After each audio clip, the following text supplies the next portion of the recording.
We're testers.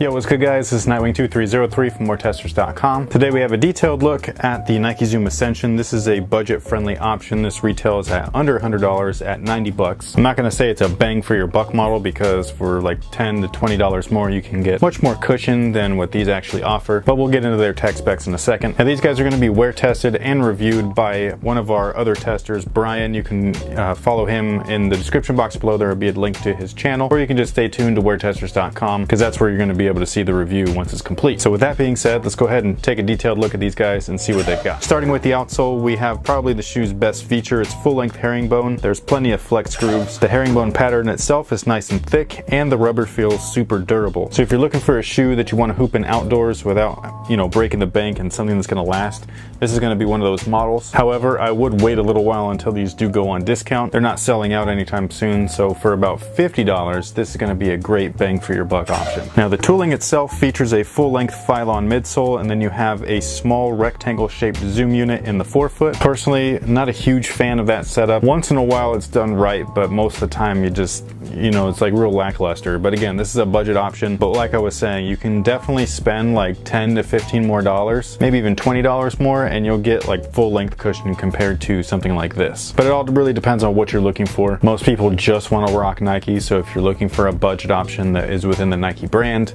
this is that shoe. Along the upper, we have a very interesting style construction. Most of the shoe is super flimsy and very lightweight mesh, and then behind that mesh is a little bit of nylon, and then you can see all of the stitch lines that are not only for design purposes, but it's also to give that area a little bit more structural integrity. That way you don't stretch the material out too much. The rear section of the shoe is made out of foam and mesh, and there's a small TPU heel counter within the shoe itself. Now this setup here has some pluses and minuses. The plus is that there's no break-in required because it's completely mesh. It's a super soft material. It's going to wrap and conform around your foot, which is nice as long as you get the right size. How they fit, I'm not sure. Like I said, this is not my shoe. I would assume go true to size, but again, I'm not positive, so don't take my word on that. And then the downside is that it's going to lack a lot of support because this is one of the flimsier uppers I've felt like in quite some time. It's like really soft and everything, so a lot of the structural is just on the lateral end where that extra stitching is at, and that's on both sides. And the other negative is durability. Softer materials, they just don't last as long. That's,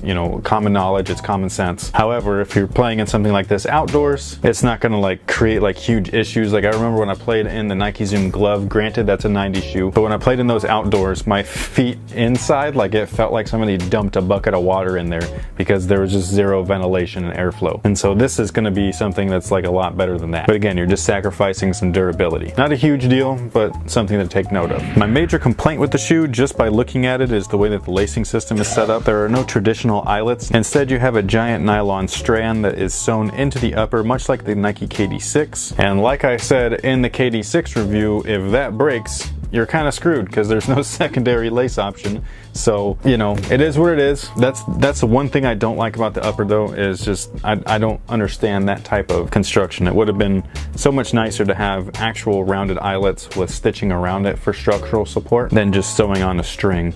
But what do I know? And that's pretty much it as far as the shoe is concerned. Again, stay tuned to weartesters.com for the upcoming performance review. Give Brian a few weeks. He'll test them. He'll review them.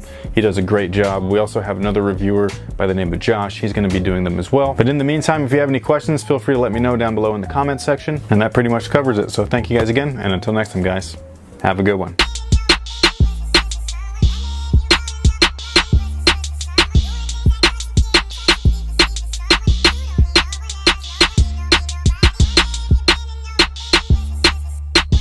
Like I was saying earlier, these guys have full leather upper, Phylon midsole, and full-length zoom, along with a carbon fiber spring plate. And after you break them in, they are really, really fun to play in. Now, as far as their sizing, I would recommend going true to size or